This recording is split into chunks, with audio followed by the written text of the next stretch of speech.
போடுங்க, மாவேலி தோரணம் கட்டுங்க. வீட்டுக்குள்ளே நீங்கள் கருட பகவானையும் நாகர்களையும் வழிபாடு செய்து அருகில் உள்ள ஆலயங்கள் சென்று உங்களால் என்ன முடியுமோ அந்த மாதிரி செய்யுங்க, வழிபாடு செய்யுங்க.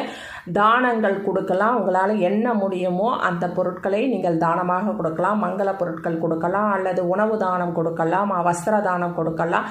அந்த மாதிரி உங்களால் என்ன முடியுமோ புண்ணிய காரியங்களை நாளைய தினம் செய்து கொள்ளுங்கள். ஆலயத்திற்கும் கருட பகவானுக்கு அபிஷேகத்திற்கு உங்களால் போக முடியும்னா அபிஷேகத்திற்கு தேவையான பொருட்களை வாங்கி கொடுக்கலாம். வஸ்திரம் கொடுக்கலாம், அங்க வஸ்திரம் சொல்லுவோம், அந்த கருட பகவான் மேலே போடுறது.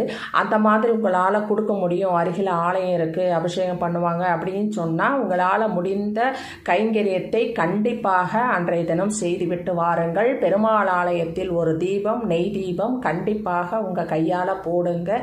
அது அத்தனை விதமான கர்ம வினைகளையும் தடைகளையும் தடங்கல்களையும்